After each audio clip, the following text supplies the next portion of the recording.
Reading from the Chaitanya Charitamrita on the occasion of the holy disappearance day of Srila Sanatana Goswami. Jaya Jaya Sri Chaitanya Jaya Nityananda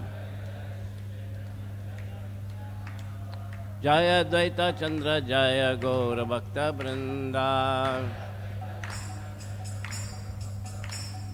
Jaya Jaya Sri Chaitanya Jaya Nityananda Jaya Dvaita Chandra Jaya Gaura Bhakta Vrinda Jaya Jaya Sri Chaitanya Jaya Nityananda Jaya Dvaita Chandra Jaya Gaura Bhakta Vrinda Hare Krishna Krishna Krishna Hare Hare Hare Ram Ram Ram Hare Hare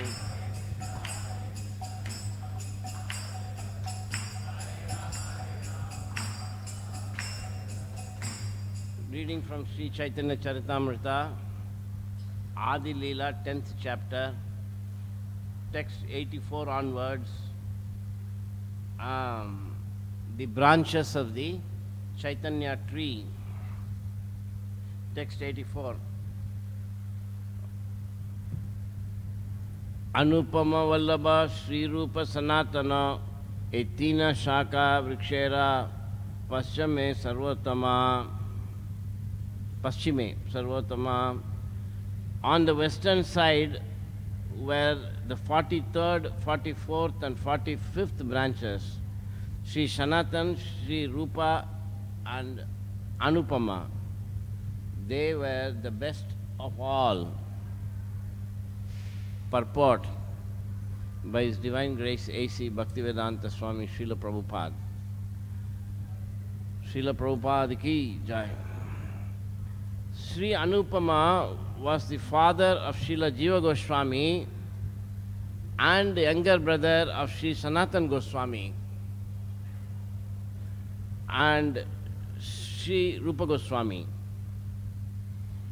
So, of the 6 Goswamis, the youngest is, not the youngest, Sri Jiva Goswami is one of the 6 Goswamis.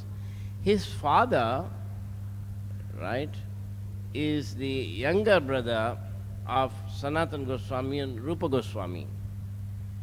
His former name was Vallabha, but after Lord Chaitanya met him, he gave him the name Anupam. Because of working in the Muslim government, these 3 brothers were given the title Malik. One personal family is connected with the Maliks. Our personal family is connected with the Maliks of Mahatma Gandhi Road in Kolkata, and we used to visit their Radha Govind temple. So the Maliks are very influential and wealthy family line in Bengal. And one of those Malik families was in Kolkata, very close to where Srila Prabhupada was born, in the same street. And so they had a temple there, like most rich people had temple in their houses. And they had a Radha Govindji temple, and Srila Prabhupada as a child used to visit them. They belong to the same family as we do. Our family Gotra, or our original genealogical line, is the Gautama Gotra, a line of disciples of Gautama Muni, and our surname is De. But due to their accepting the post of Zamindars in the Muslim government, they received the title Malik. Similarly, Rupa, Sanatan, Vallabha were also given the title Malik. Malik means Lord. Just as the English government gave rich and respectable persons the title Lord, so the Muslims gave the title Malik as to rich and respectable families that have intimate connections with the government. Thus, the title Malik is found not only among Muslims but also among the Hindu aristocracy. This title is not restricted to a particular family but is given to different families and castes. The qualifications for receiving it are wealth and respectability. So the Maliks are wealthy and respectable family lines, and they come from different castes and different gotras, and Srila Prabhupada points out that their family original name was Day, but they became Malik because of their association with Muslim rulers. Sanatan Goswami and Rupa Goswami belong to the Bharadwaja Gotra, which indicates that they belonged either to the family or disciple section of Bharadwaja Muni. So, we know that Vedam Ekam Chaturvidam, Srila Vyasadeva made one Veda. Originally it was known as just Veda, or I think he says Yajurveda, it was known as Srila Prabhupada, and it was divided into four because at the start of Kali Yuga, Vyasadeva recognized that people that no longer had the intelligence to study all the Vedas in one big book. So after dividing it into four, he gave it to different sages. And so the sages actually had both a disciplic line and a family line. And whoever came in that sages line, they are called Gotras. They had the same Gotra, Bharadwaja Gotra, Kaundanya Gotra, isn't it? And Gautama Gotra, like that. Prabhupada says his own family comes from Gautama Gotra. They follow the line of Gautama. And Gautama is a great sage who wrote one of the 6 philosophical systems known as Nyaya philosophy. So, Nyaya means logic. Logic means not reasoning as they have it in the West, but in the Vedic tradition, Nyaya means a particular way of thinking. So, different people have different Nyaya. And, so this study of Nyaya Shastra actually is a great science, and Gautama Muni is the foremost expert on it. And then for about 4,000 years or 4,500 years, at least different Gotras, people were actually trying to maintain the Vedic tradition, at least externally in terms of rituals. But then the Muslims came, and then the Britishers came, and even greater misfortune hit India because the Hindus came then as rulers. So the Muslims tried to kill the Vedic civilization for 1,000 years. They didn't succeed that much. Then the British tried it for 300 years. They didn't try that much. And then the Hindus took over, and in a matter of 50 years, they have managed to completely finish off Vedic tradition. So that is the greatness of the Hindus. The greatest, what you can say, danger for Vedic tradition comes from the Hindus, because 99.99% of the Hindus are impersonalists.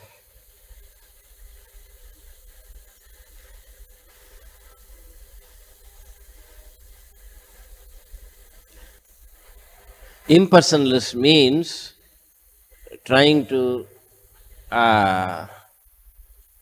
they only see the energy, but they don't see the energetic. So Shakti, Shaktiman, Bedam is there.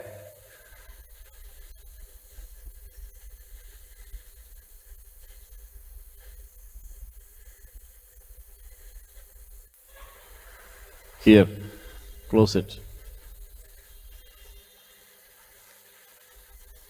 That's most important.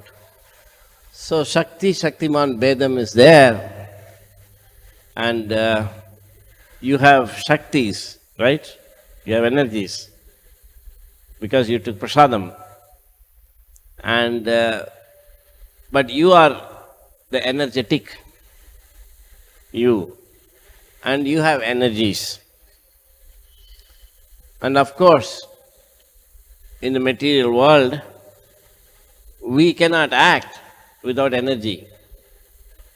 That's why I said it took prasad. Suppose if you don't eat anything, then you are without energy, you can't work. But in the case of Krishna, the energies cannot work without Krishna. So the Krishna is Sarva Shaktiman, and we are of course actually not energetic. We are energy, we are also energy, but we are superior energy, so we are called Para-Prakriti. And the Shakti Shaktiman Bedam is the basis of Lord Chaitanya's Achintya Beda philosophy. So, if one is only interested in the Shaktis, then one is an impersonalist. Just like you meet a rich man, but you are only interested in his house, his car, the money he has, then you are an impersonalist, because you are not interested in him, but interested in what belongs to him. So, Mayavadis are those who are only interested in the Shakti, and they cannot understand the Shaktiman. And this impersonalist view is very difficult to overcome in the material world. It is not so easy. So, one must first become a personalist in looking at matter. Of course, so the first step for the becoming a personalist, like there is stone, people, but we install Krishna, and we see Krishna, the Shaktiman, we don't see the stone, the Shakti of Krishna. You see? But still, that's the beginning of learning to see the Lord, the person, the Shaktiman in matter.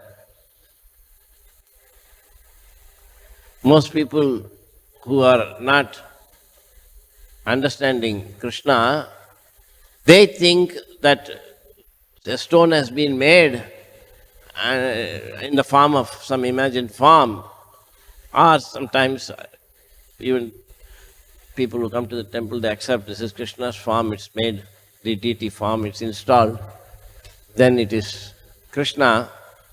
But actually, Krishna is behind this stone. Even when the stone was somewhere there, Krishna was there. Krishna is everywhere. Maya tatam idam sarvam jagat avyakta rupina. So, but this process reveals Krishna. So, Krishna is transcendental, and the process reveals Krishna. So then, the first step in God realization, Sukadeva Goswami explains, is the universal form. It means we must learn to see the form of Krishna, the Shaktiman, instead of his Shaktis. You see? Instead of his Shaktis. It's a great science. And Krishna explains in the Bhagavad-gita, in the Bhagavatam, Chatushloki, to Bhim, what is his name? Brahma, that if anything is not connected to me, then know it to be illusion. So if you only think of energies of Krishna without thinking about Krishna, then whatever you perceive is illusion. So we are actually talking about this idea of impersonalism, and impersonalism came because we're talking about, in this, Prabhupada is talking about Sanatana Goswami's line, and that's coming from Bharadwaja Gotra, and then we talked about the Gotras coming from the sages, and the sages are there because Vedavyas divided. These Gotras are there because the Vedavyas divided the Shastras into Vedas into 4 parts, and the devotees generally belong to what Gotra? So the devotees belong to Achyuta Gotra. So, then we are talking about how even in spite of dividing the Vedas into four parts, it didn't survive in the Kali Yuga more than 4,000 years. Now 5,000 years ho gaya thoda. And we lost it because of, Muslim and then British and particularly now Hindu invasion. So, and then the Hindus have particularly destroyed the Vedic tradition, I said, because they are impersonalists. And as devotees, we want to be personless. Therefore, I started the topic of Shakti Shaktiman Vedam. All that is, Prabhupada is just saying the Sanatana Goswami is Bharadwaja Gotra, but behind that, there is so many things, so I'm just kind of expanding on that. And so, Shakti Shaktiman Vedam is basic to our philosophy in order to become a personalist. And then I'm going on to discuss how to see the Shaktiman and not the Shakti. Isn't suppose if we see the carpet, then we are seeing a Shakti of Krishna, but we are not seeing Krishna. But on the altar, we are seeing Krishna. That is the mercy of the Lord and His pure devotee, that we are able to actually see Krishna, not the Shakti. So Shukadeva Goswami says in second canto, the first step in God realization is that in the material Shakti, you learn to see Krishna everywhere. And this requires great knowledge, and this requires great tapasya, and it requires great mercy. I can give some example, but I don't know how far you will understand. But let me try to say it anyway. Suppose you have, if you go to Krishna's kitchen, which is distributing general prasadam, which is called Nitai's kitchen. So in that kitchen, if you go, you'll see big stove, and you see a fire.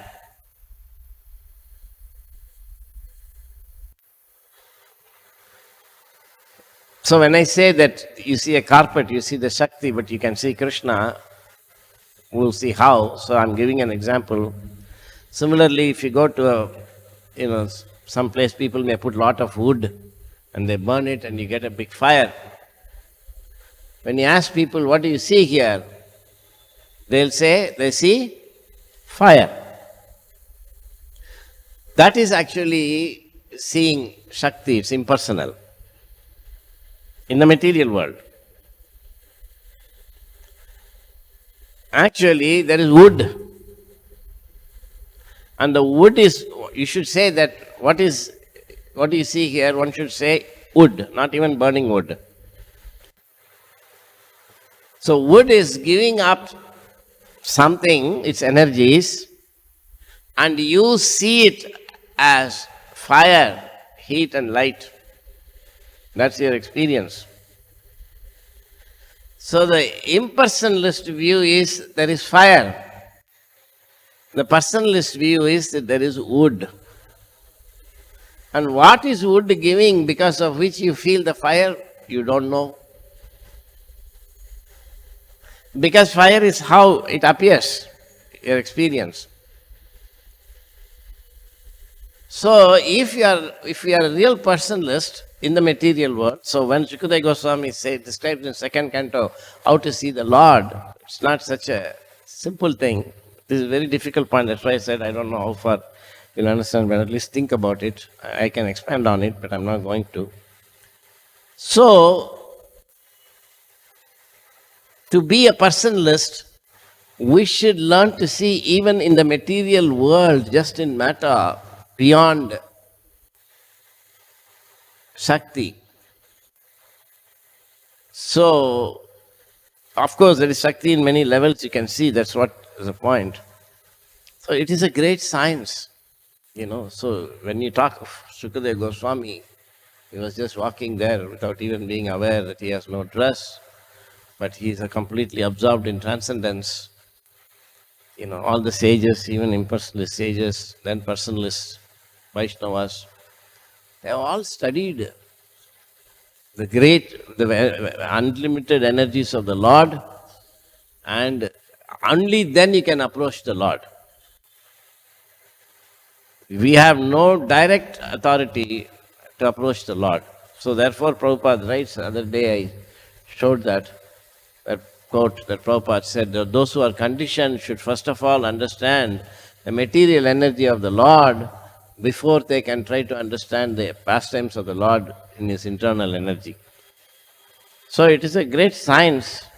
And so Prabhupada is describing here that Sanatana Goswami and Rupa Goswami belong to Bharadwaja Gotra, which indicates that they belonged either to the family or disciplic succession of Bharadwaja Muni. Bharadwaja Muni was there a long time ago. As members of the Krishna consciousness movement, we belong to the family or disciplic succession of Saraswati Goswami, and thus we are known as Saraswats. Obeisances are therefore offered to the spiritual master as Saraswata Deva, or a member of the Saraswati family, Namaste Saraswati Deva, whose mission is to broadcast the cult of Sri Chaitanya Mahaprabhu, Gauravani Pracharine, and to fight with impersonalists and voidists, Nirvishesha Sunyavadi, Paschatya Desatarine. This was also the occupational duty of Sanatana Goswami, Rupa Goswami, and Anupam Goswami. Something very amazing. I can barely say I understand this. The genealogical table of Sanatana Goswami, Rupa Goswami, and Vallabh Goswami can be traced back to the 12th century Sakabda, when a gentleman of the name Sarvagya appeared in a very rich and opulent Brahmana family in the province of Karnataka. He had two sons named Aniruddhera Rupeshwar and Harihara, who were both bereft of their kingdoms and thus obliged to reside in highlands. The son of Rupeshwara, who was named Padmanabha, moved to a place in Bengal known as Naihati on the bank of Ganges, Naihati, and there he had 5 sons, whom the youngest, Mukunda, had a well-behaved son named Kumaradeva, who was the father of Rupa, Sanatana, Vallabha. This is the genealogical table of Sanatana Goswami, Rupa Goswami, and Vallabh Goswami. It can be, so he is tracing it from 12th century, and Lord Chaitanya appeared 500 years back. That is what? Now, what is the year? 2023? So 500 is 1500, that is 16th century. So 4 centuries of genealogy is being traced. That 400 years before Lord Chaitanya, there was a person called Sarvagya, and he was in the province of Karnataka. He had 2 sons named Aniruddhera Rupeshwar and Harihara. They were both bereft of their kingdoms, and they lived in highlands. And son of Rupeshwara was named Padmanabha, and he moved to Bengal from Karnataka to a place called Naihati in the banks of the Ganges, and there he had 5 sons, of whom the youngest Mukunda had a well-behaved son. So the 5 sons, the youngest one is Mukunda. He had a son named Kumaradeva, and he is the father of Rupa, Sanatan, and Vallabh. All right. Kumaradeva lived in Fatihabad, an area bordering Vakalachandra Dweep in East Bengal, now called Bangladesh. The present-day village of Prembagh, which lies near Ramshara in the Jessore district of Bangladesh, is said by many to be the site of Kumaradeva's house. Of his many sons, 3 took to the path of Vaishnavism. Later, Sri Vallabha and his elder brother Sri Rupa and Sanatan came from Chandradvipa to the village in Malda district of Bengal known as Ramkeli. It is in this village that Srila Jiva Goswami took birth, accepting Vallabha as his father. See? The appearance of the Lord is transcendental, and the appearance of the pure devotees is also transcendental. And so Prabhupada writes that he was accepting, not conditioned, birth, not forced, and he chose to appear as actually accepting Vallabha as his father. Because of engaging in the service of Muslim government, the three brothers received the title Mullik. When Lord Chaitanya Mahaprabhu visited the village of Ramkeli, he met Sri Vallabha there. Later, Sri Rupa Goswami, after meeting Sri Chaitanya Mahaprabhu, resigned from government service, and when he went to Vrindavan to meet Lord Chaitanya, Vallabha accompanied him. The meeting of Rupa Goswami and Vallabha with Chaitanya Mahaprabhu at Allahabad is described in the Madhya Lila, chapter 19. This is in Aadi Lila. Actually, it is to be understood from the statements of Sanatana Goswami that Sri Rupa Goswami and Vallabh went to Vrindavan under the instructions of Sri Chaitanya Mahaprabhu. First they went to Mathura. Oh wow. So, in any case, so this is actually the family tree of Sri Sanatana Goswami, and of course this is as he appeared, Sanatana Goswami originally. So what his identity in the spiritual world is that he is a Manjari, and Manjaris are very special, close associates of Radha and Krishna, and that's a very advanced topic. In any case, Sri Sanatana Goswami is described in Gaura Gana Uddesha Depika 181. He was formerly known as Rati Manjari or sometimes Labanga Manjari. In the Bhakti Ratnakar, it is stated that his spiritual master, Vidya Vachaspati, sometimes stayed in the village of Ramkeli, and Sanatana Goswami studied all the Vedic literatures from him. He was so devoted to his spiritual master that this cannot be described. According to Vedic system, if someone sees a Muslim, he must perform rituals to atone for the meeting. Sanatana Goswami always associated with Muslim kings. Not giving much attention to Vedic injunctions, he used to visit the houses of Muslim kings, and thus he considered himself to have been converted into a Muslim. He was therefore always very humble and meek. When Sanatana Goswami presented himself before Lord Chaitanya Mahaprabhu, he said, I am always in association with lower class people, and my behavior is therefore very abominable.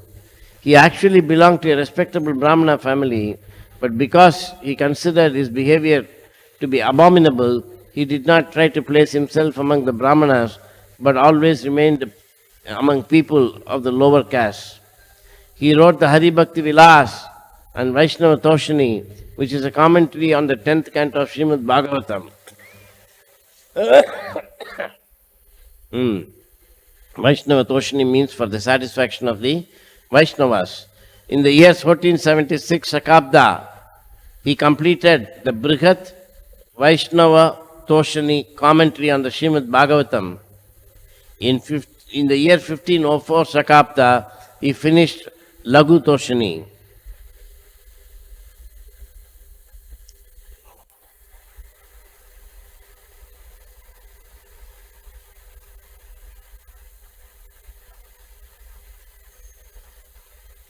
In the Madhya Lila, chapter 19, the device adopted by Sanatana Goswami to get free from government service is described.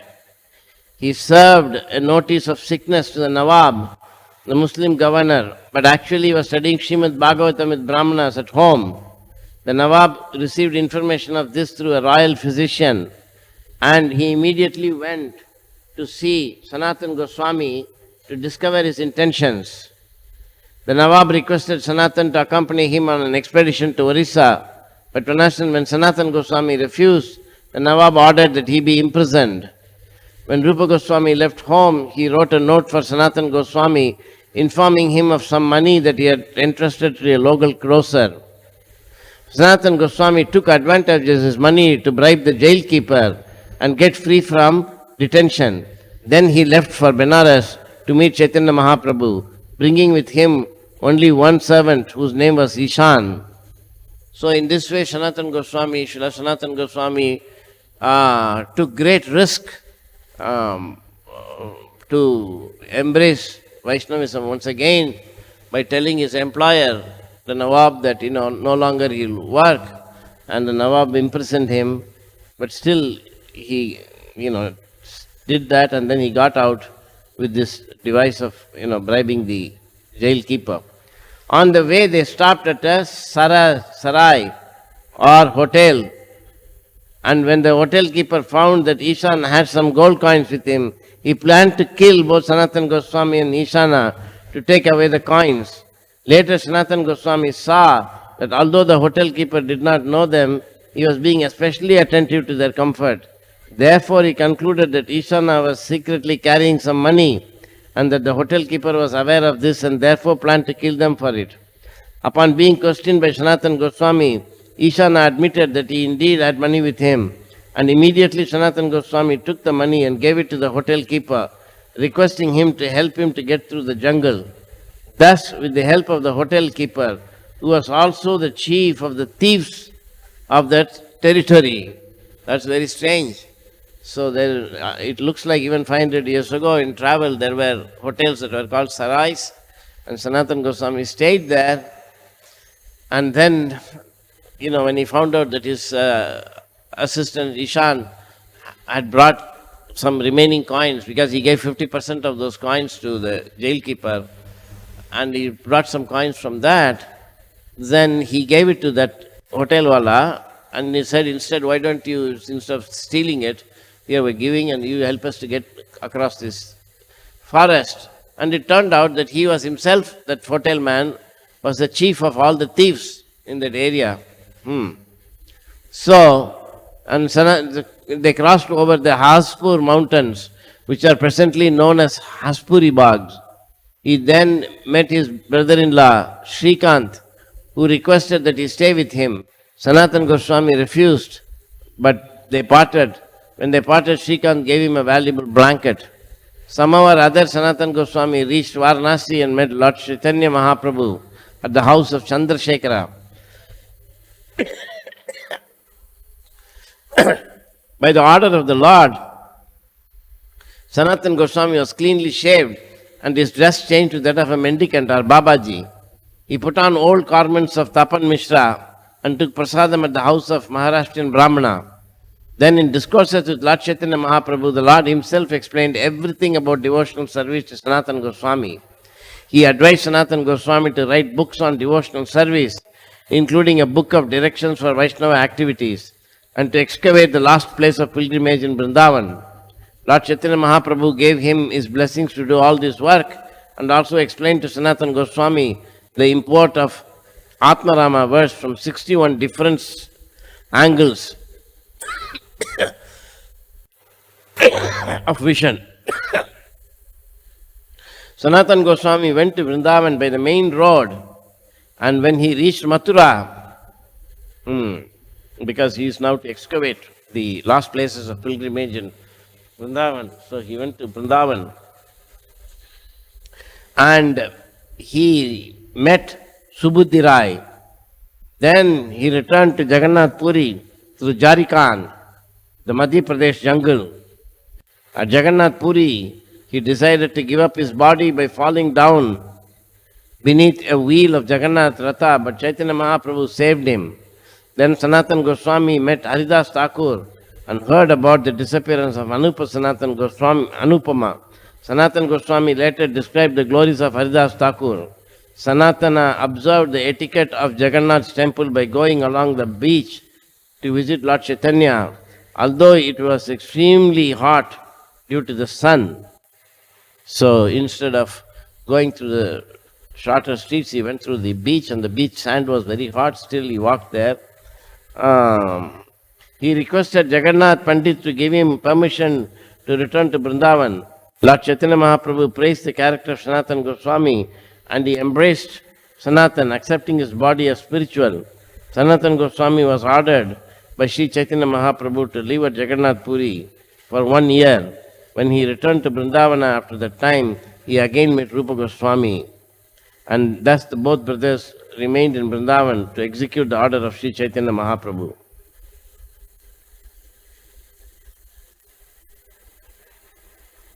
The place where Sri Rupa Goswami and Sanatana Goswami formerly lived has now become a place of pilgrimage.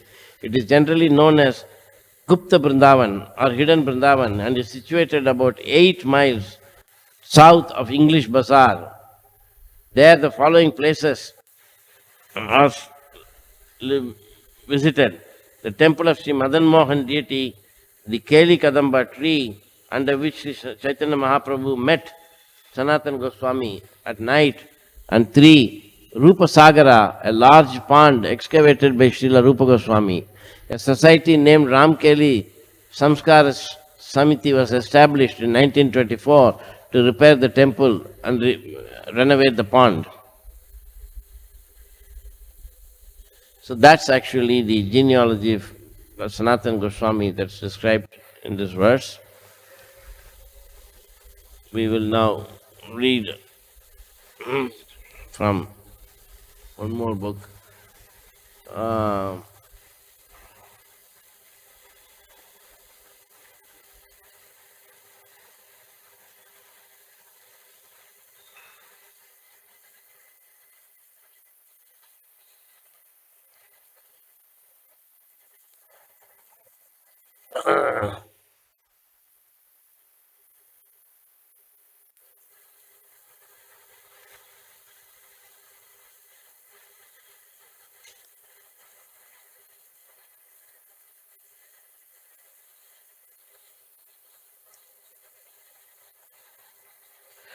When Sri Sanatana Goswami and Rupa Goswami went to meet Lord Chaitanya,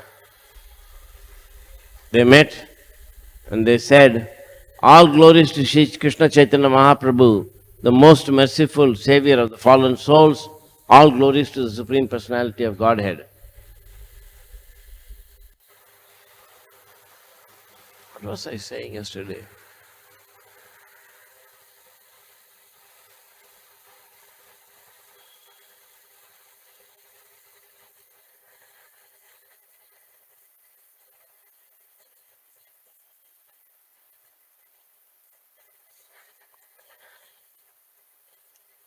Sir, they told Sri Chaitanya Mahaprabhu, we belong to the lowest class of men, and our associates in employment are also of the lowest type. Therefore, we cannot introduce ourselves to you, but we feel very much ashamed standing here before you. So, we ordinarily see people being introduced. Oh, he's a big shot. He's minister. Minister has come. Or, he's a big industrialist, the rich man, this and that. But Rupa and Sanatana Goswami were, Prime Minister of Nawab, and Sanatana Goswami was, and they were great experts in so many languages and so many books. They were scholars, and they were from a very, very, very advanced Vaishnava family, Brahmana family called Saraswat Brahmins. And it is said that when two Saraswat Brahmins travel, they will have actually two arrangements for cooking, because they don't even eat each other's cooking.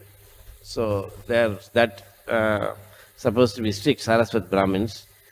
But still, when they met Sri Chaitanya Mahaprabhu, they didn't say, I'm the Prime Minister of such and such Nawab. Rather, they said, we are very, very, very fallen. Prabhupada purport. Although the two brothers, Rupa and Sanatan, at that time Dabir Kas and Shakar Malik, presented themselves as being born in a low family, they nonetheless belong to a most respectable Brahmana family, originally from Karnataka. Thus, they actually belong to the Brahmana caste.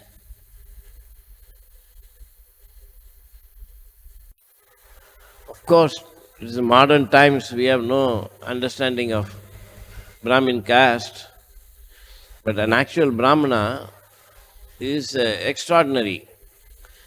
So a Vaishnava is of course a perfect Brahmana. So Srila Prabhupada is an example of a perfect Brahmana because he's a perfect Vaishnava. And you can see how much he attracted people in the world. So real Brahmanas in the Vedic tradition, even if they were impersonalists, they were highly attractive to everybody because they had so much qualification, so much power and everything. So, it is not so ordinary thing to belong to a Brahmana family in the olden days. Unfortunately, because of being associated with the Muslim government service, their customs and behavior resembled those of Muslims. Therefore, they presented themselves as Nicha Jati. The word Jati means birth. According to Shastra, there are three kinds of birth. The first birth is from the womb of the mother. The second birth is the acceptance of the reformatory method. And the third birth is acceptance by spiritual master, initiation. See? So, this is quite important because the anyway, it's all not generally discussed, so I won't discuss it. So there are actually three kinds of initiation that Prabhupada is describing. And one becomes abominable by adopting an abominable profession or by associating with people who are naturally abominable. Rupa and Sanatan as Dabir caste and Sakar Malik associated Muslims who were naturally opposed to Brahminical culture and cow protection. So by associating with people who are abominable, then one becomes also abominable. So people go to America and they think they are very advanced, but they are going there and actually associating with abominable people. And Prabhupada said that Krishna allowed only the biggest pigs to cross the ocean. That means the people who are most interested in sense gratification. Otherwise he keeps them in, still in India. Because once you go to the West, you can actually be, involved in very, very, very sinful activities. Very, very sinful activities. It's a very, very sinful place where there is no notion of Vedic knowledge. Of course, especially before Prabhupada went there. So, therefore, in Srimad Bhagavatam, 7th canto, it is stated that every person belongs to a certain classification. A person is identifiable by the special symptom mentioned in the Shastras. By one symptom, one is known to belong to a certain caste. Both Dabar caste and Shakar Malik belong to the Brahmana caste, but they now were employed by Muslims. Their original habits degenerated into those of Muslim community. Wow. So, since the symptoms of Brahminical culture were almost nil, they identified themselves with the lowest caste. In the Bhakti Ratnakar, it is clearly stated that because Shakar Malik and Dabir caste were associated with lower class men, they introduced themselves as belonging to the lower classes. Actually, however, they had been born in respectable Brahmin families. Not only they were born in Brahmin families, but that's external, and actually they are Rupa Manjari and Rati Manjari. So it is not so easy to understand this kind of discussions because both the spiritual and the material are in parallel, they are running. Therefore, it's very difficult to understand a person by external things. Therefore, the third offense in chanting the holy name of the Lord is called Guru Shu Naramatihi, that our Acharya is His Divine Grace A.C. Bhaktivedanta Swami Prabhupada, and it should never be understood, not only he, all the Acharyas, understood in terms of material things. I cannot claim the same for myself because I am a conditioned soul, trying to actually follow the principles of bhakti. So there is a great difference. Even in this case of conditioned souls like me, there is the transcendental aspect. The soul is not material, but still, because more or less materially entangled, the conditioned soul actually has no spiritual dimension to his existence.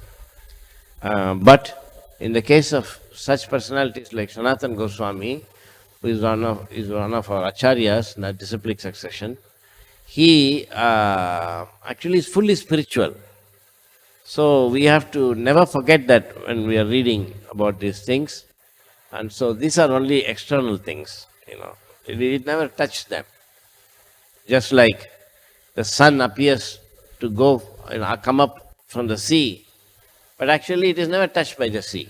For all appearances, it looks like the sun is coming out of the sea. Similarly, but the sun is far away.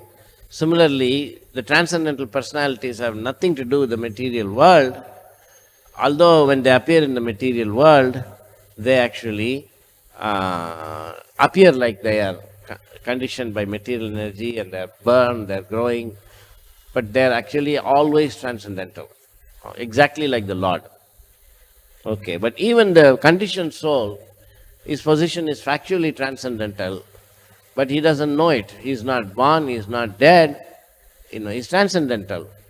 So these things are extremely difficult to understand.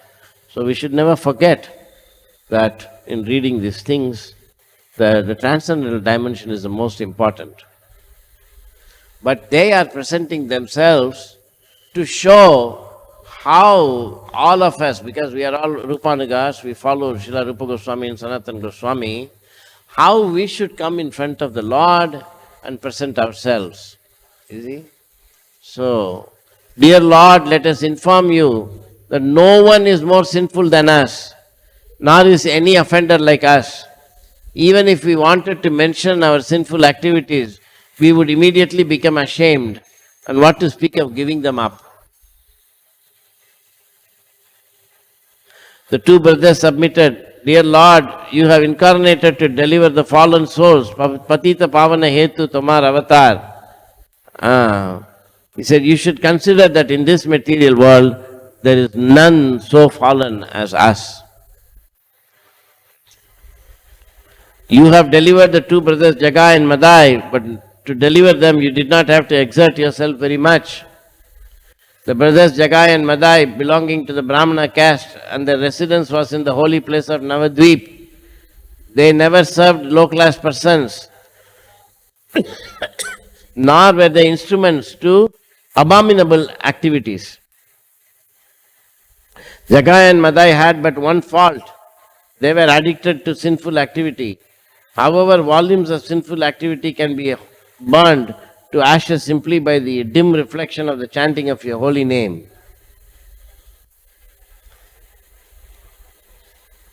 So they are presenting themselves as very fallen, and when they submitted like that, Lord Chaitanya Mahaprabhu was very pleased, and then he actually instructed them,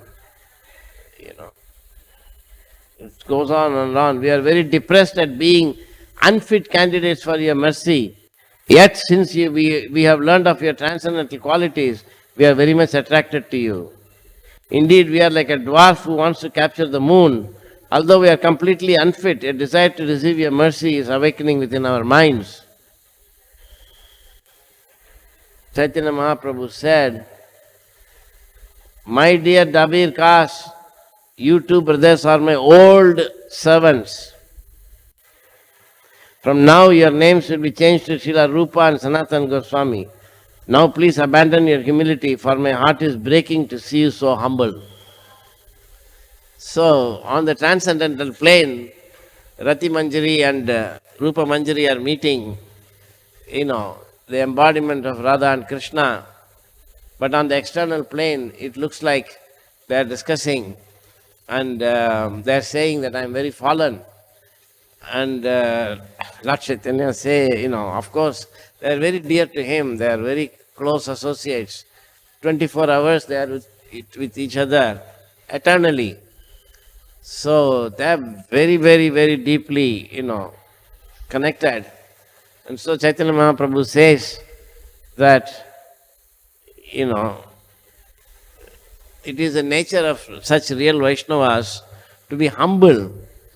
That is not something I can even begin to understand, and their humility was real. And they were actually saying, we are very fallen, and please forgive. See? And Lord Chaitanya was overwhelmed that how come they're just going on like that. He doesn't want them. So Lord embraced them and requested all of the devotees to be merciful upon them and deliver them. When all the devotees saw the mercy of Lord upon the two brothers, because he embraced them, and so that means it was obvious that they were totally spiritual, and they were very much gladdened, and they began to chant the holy name of the Lord. Hare, Hare. All the Vaishnava associates of the Lord were present, including Nityananda Prabhu, Haridas Thakur, Srivas Thakur, Gadadhar, Mukunda, Jagadananda Pandit, Murari, and Rakreshwar. So they were all there, all in presence of all these people. Lord Chaitanya received Rupa Goswami and Sanatana Goswami and treated them very well and embraced them. So everybody could understand these must be some very, very, very special people. It's like Prabhupada is here and we are all sitting, and and then suppose two people came, and then Prabhupada gets down from the Vyasasana and he embraces them. Oh, I'm so happy to see you. We will all realize that, wow, these people must be somebody special. Similarly, all the people at that time, they were amazed by the way Lord Chaitanya received them and embraced them and praised them. And they said, we have never seen Lord Chaitanya receive anybody like this. And so they knew that these are very great brothers. So it just goes on, there's so many things are there. Chaitanya Charitamrita, like Bhagavatam, it's like a video movie of the spiritual world. And we can imagine what an amazing situation it must have been that everybody was present and these two people came and Lord Chaitanya. So everybody understood they are going to take some important position in Lord Chaitanya's movement. And it is like that, Srila Prabhupada's time also, all the pastimes, were like that. Because Prabhupada also, like Lord Chaitanya, was starting a movement. And he was able to see always Krishna's hand. Even when this land was acquired, and Prabhupada already had the idea, he had already promised the deities that I'm going to build a big temple for you, great temple here. And one day, and then many of the foreigners who were coming as tourists at that time in the 60s, 70s, there were actually a lot of hippies coming. And most foreigners, when they are in Bombay, and if they wanted, they knew that many foreigners were in Juhu. They could get food, so they will come. So one hippie boy came like that, and he had big beard. There's a big hippie, and they gave him khichdi prasadam, hot khichdi prasadam, and they said you can. And that's in the back. In the olden days, there were, buildings here. I don't know how many of you have seen those buildings. And he stayed there. And next day they said, our spiritual master is here. If you want, you can come and see him. So around 10 o'clock he went to meet him. And then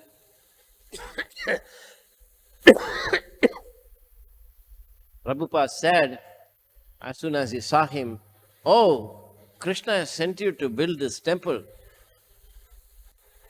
And that person was a little bit surprised, because although he was like that in a hippie farm, he actually was, he won the Young Architects Award, in his country. And then he had given up, and then as a hippie they were traveling. And he was a brilliant architect. And Prabhupada said, then he said, well, I'm an architect. So Prabhupada then described to him kind of temple he wants. Then he stayed in the room, and then he made drawings, And he brought back drawings of this temple, and Prabhupada approved it, and then he actually helped to, have this temple come up, you see, the devotee. So in this way, Prabhupada pastimes also were like that.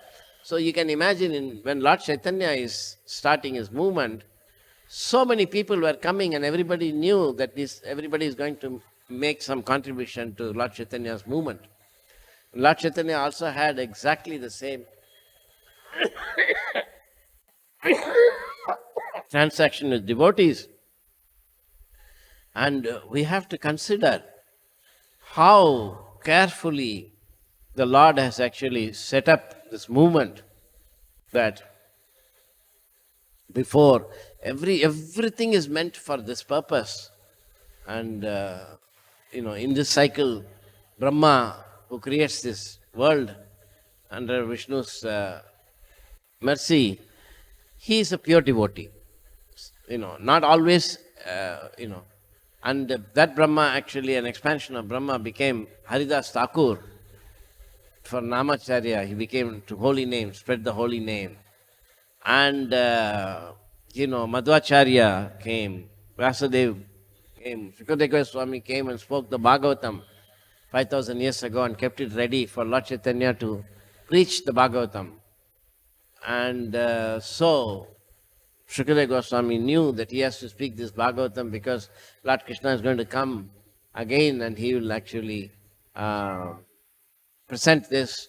And for that, Parikshit Maharaj was arranged to come. He is also a transcendental devotee. And then actually Madhvacharya came. And Madhvacharya is,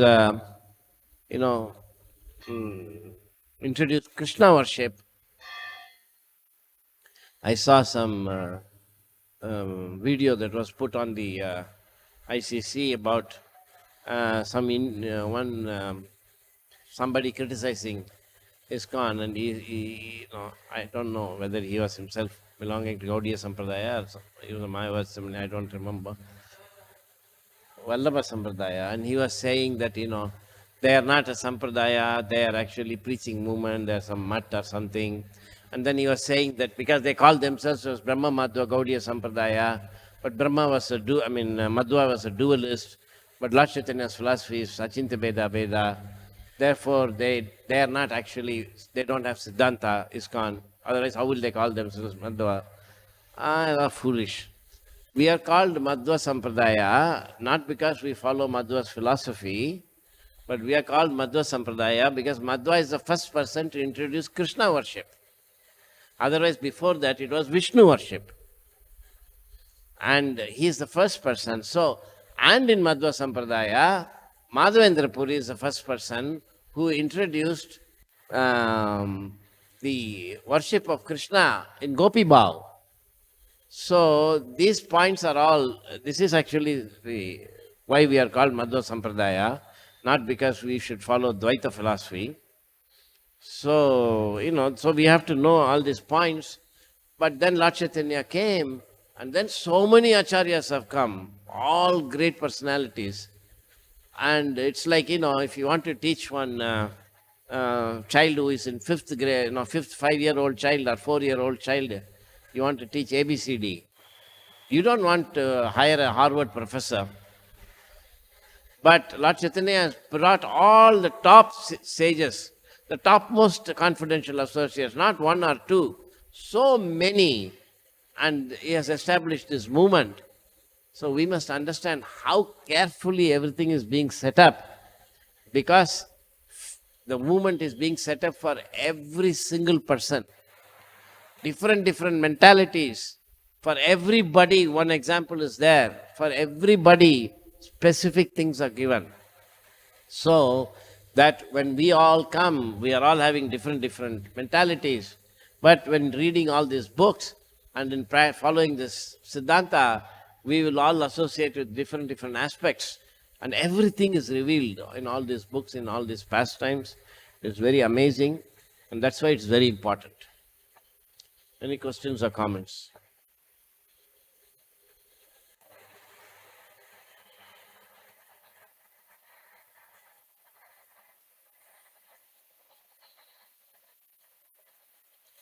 Hare Krishna. Hare Krishna. In 1960s, when Srila Prabhupada wanted to publish Bhagavad-gita as it is, and then he gave the responsibility to Roy Ramananda, he could not publish. Then he gave responsibility to Allen Ginsberg, he could not publish.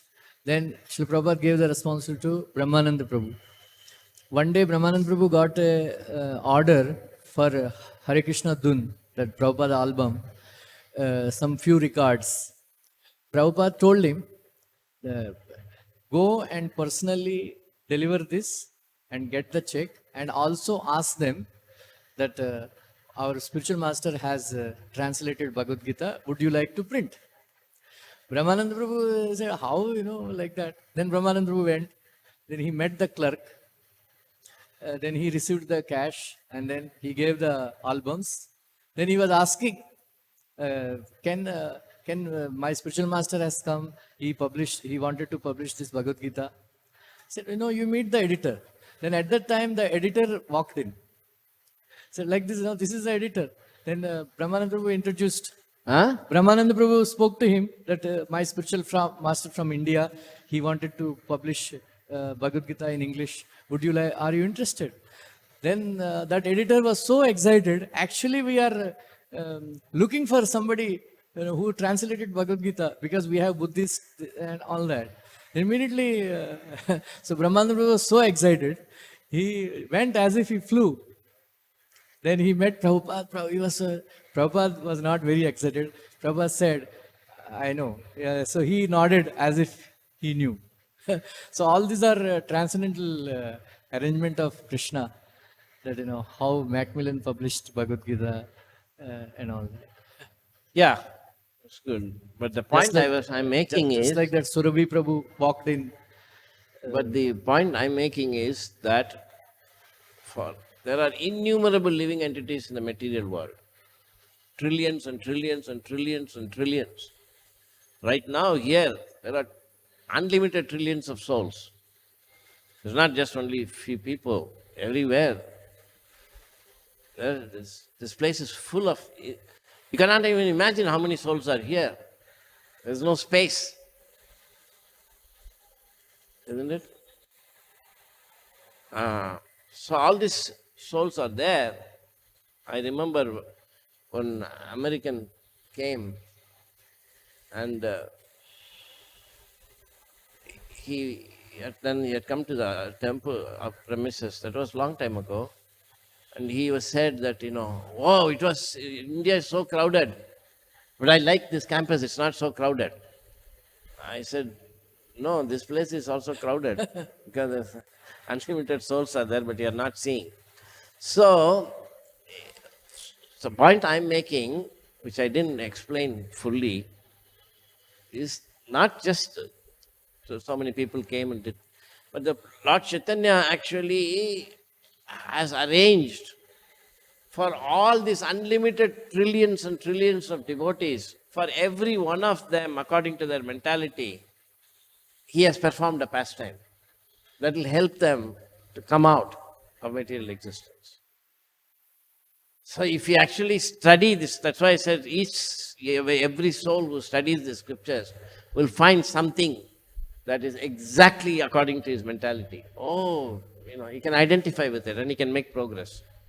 It's extremely deeply, the Lord Chaitanya's pastimes are done to save the world. What does it mean? All the living entities. That's the point I was making.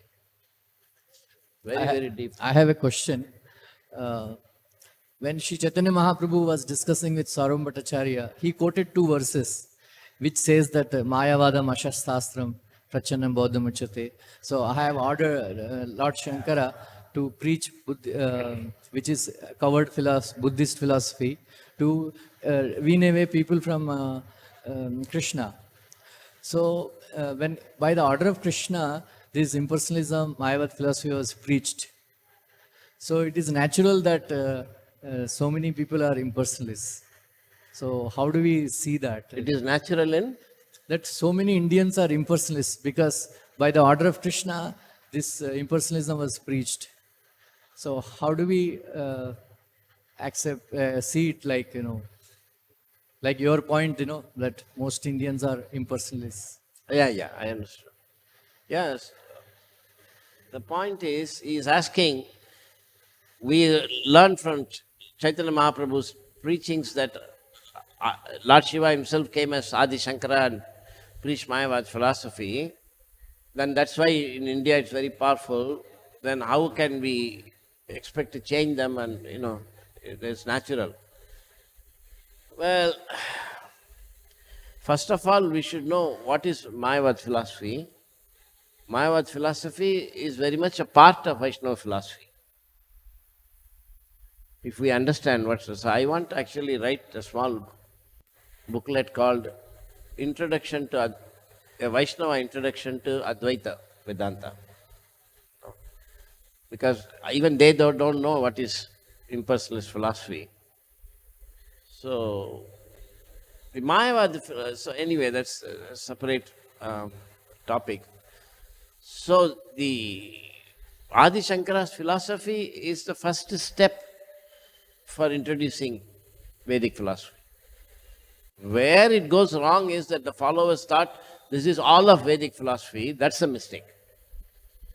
So I have to give a separate class on that. What is Mayavad philosophy? And Mayavad philosophy is very much part of Vedic tradition, and it's very much part of Vaishnava philosophy.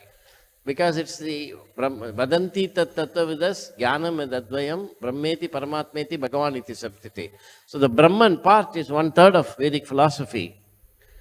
And that was presented, but it was presented in such a way that because when Adi Shankara came, the Jains and the Buddhists were very strong. And they were saying there is no God. And Adi Shankara said, why do you say there is no God? There is God and you are that God. Oh, then it's not so bad. Why should we say there is no God? We can become God. So he actually made them accept Vedic Pramana. So all the Mayavadis, they accept Vedic Pramana. So if we can then establish by Vedic Pramana, then they have to accept because they're committed to accepting Vedas. That's how Lord Chaitanya defeated them, because according to Vedas, it's like that. So we have to know a lot of philosophy in order to, like I give the example, I used to give the example long time ago. I don't even do kind of preaching any longer because I'm doing my own seva for Srila Prabhupada, the world of science. But long time ago when I was very young, I used to explain that,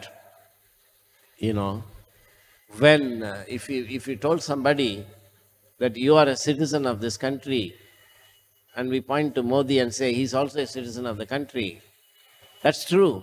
You're a citizen, you're a citizen. But if you therefore think you're both equal, that's not true.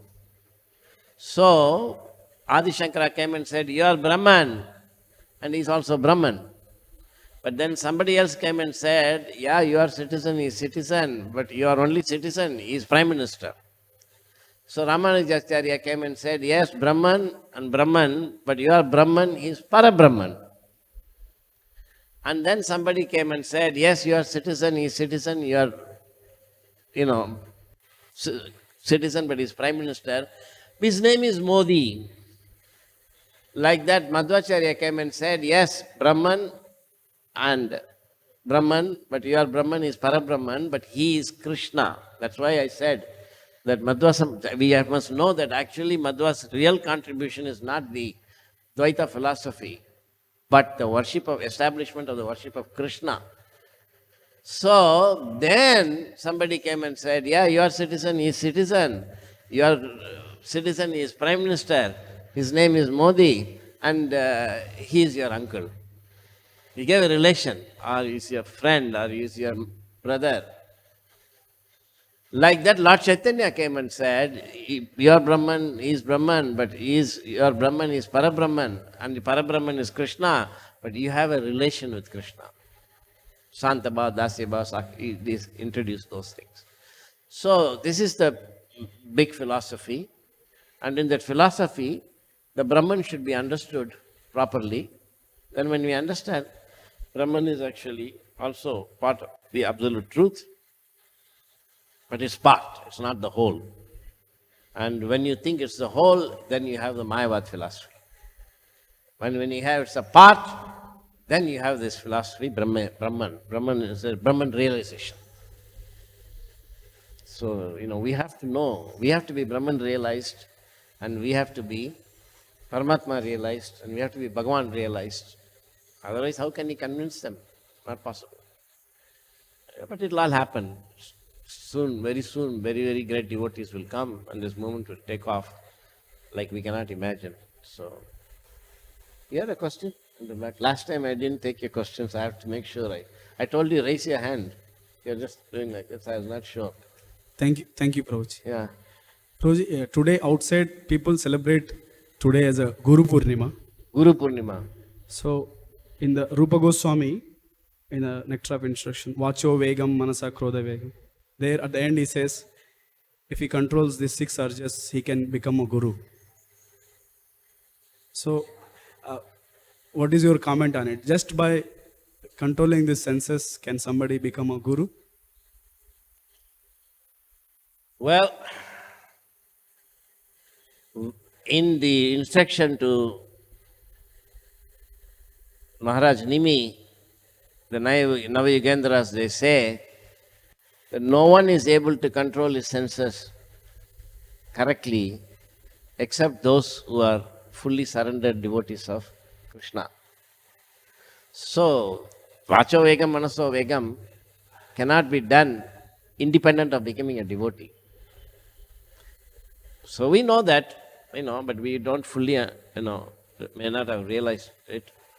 But Rishikena Rishikesha Sevanam Bhakti Uttamam. So indirectly the meaning is that when you have become a pure devotee of Krishna, you can actually be a guru, because Jai Krishna Sattva say Guru hoy. But instead it was put that you should control these things. Because in the beginning, because this Krishna consciousness movement is being given to everybody now, but originally it was only meant for those who are liberated. Brahma Bhuta Prasannatma Mad Bhaktim Labate Param. So the process is the same. It's a long discussion. So my understanding is that by actually there are many aspects. First point is that if you control all the Vegas, which is possible only for a Vaishnava, then you can become a guru, that is obvious. Then the second point is that without controlling the senses, one cannot actually receive initiation. That's why there is the idea of 3 births. Birth by father, mother, then Upanayana, then Vaishnav Diksha. So our first and second initiation, which is part of, first and second initiation, which is part of the Upanayana and all this part of that, is meant for preliminary purification. And unless we learn to control our senses by that process, one cannot even become a disciple, because you need Vaishnava initiation. That is not being taught. And right now, there are 2 committees. One GBC, Bureau Relationship Committee, and another is the Bureau Bangalore Peace Committee. In both committees, Guru Tattva is being discussed. And I have presented something, and people are looking at it. So maybe one day it will be published, and then maybe it will be accepted. We don't know. So there I'm making this point. And today I found this purport. And so we must make it, it'll all appear like controversial here, so I don't speak about such things. But Prabhupada has said there is first and second initiation, Upanayana, and then that is Purascharya, and then initiation. So I have always thought that if you can control the 6 Vegas, you can become a disciple. Afterwards, you can become guru. How can you become a guru without becoming a disciple, right? First, we have to be a perfect disciple. To be a perfect disciple, you have to be an imperfect disciple. To be an imperfect disciple, you should become one. So first, let's become disciple. So I think your question was that even great sages are controlling the senses, can they become a Vaishnava guru just because they control the senses? So the answer is, the great sages also cannot control their senses, because we see that repeatedly happening. Great sages, they have also, and Krishna has certified, Name viduhu siragana partha maharishin prabhavam cha. So they cannot become gurus, because you have to know Krishna. So therefore this, controlling this Vegas is possible, just like Haridas Thakur.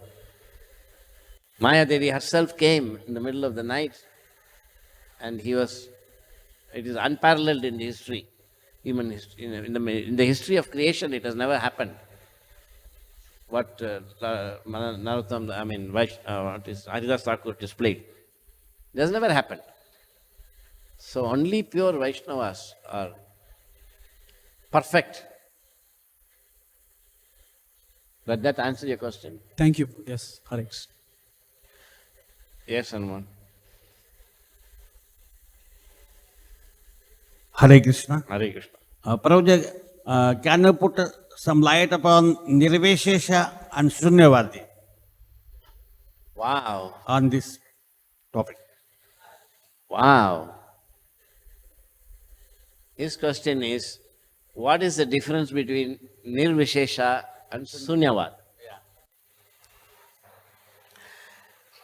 Somebody, a Western scholar, actually asked me recently in the last few weeks to write a one-paragraph summary of Gaudiya Vaishnava Vedanta and also compare it with all other Indian philosophies. He says, one paragraph only. First I said, I won't do it. Then I did it and I sent it to him.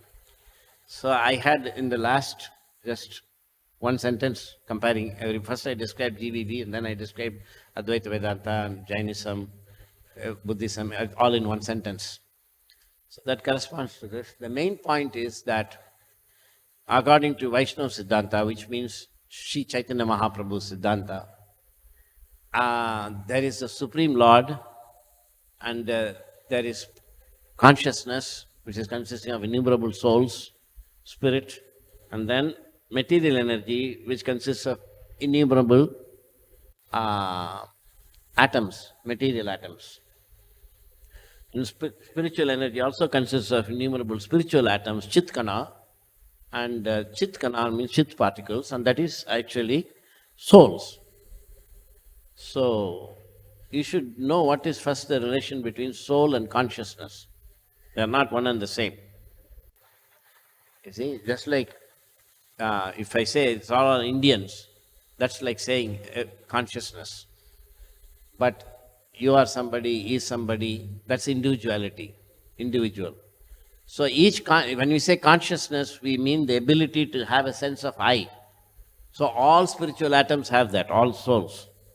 But each soul, that I has to be unique, otherwise it is not I. That's the soul. So the uniqueness, the individuality of each spiritual particle is called the soul. And the common nature of all souls is called consciousness. And then you have matter, and matter does not have an I, so they do not have individuality. You cannot distinguish between two, just like let's say that, I've got these things, let's say they look identical. Let's assume that. So I'm just saying, did you see? Yeah. Did you see? Yeah. Did you see? Yeah. How many of this I have? Suppose you didn't know that I had two. You will say one. Every time it looks, but actually there are two identical looking ones. So generally, the conscious atoms, they have I. So you can tell this is two atoms are different, the two souls they are different. Material atoms, they have indistinguishability. So that is called anxiety. I have written one paper on quantum anxiety. That's an advanced topic. Don't worry about that. So, I mean, if you want, you can read that paper. So it's called anxiety. And anxiety is a very well thought out concept. And that's actually the idea of this individuality. Now, So how do you know there are two atoms? See, material atoms. So suppose if I take out my hand and I show like this, you say, oh, there are two. I thought there was only one, there is two. How do you know there is two? Because they are occupying two different positions. So it is the nature of material atoms that they cannot occupy the same position at the same time. So either this can occupy the same position, these two things, at two different times, or at the same time they have to occupy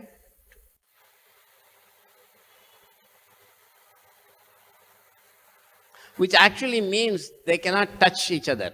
Because if they touch, some part of it must occupy. It's not possible. And how do we get sound? So you can think also, they're material objects, they're not supposed to be touching each other. Then how the sound is coming? So that's Bhagavat science. Anyway, so that you can go in that direction. So material objects actually do not have individuality.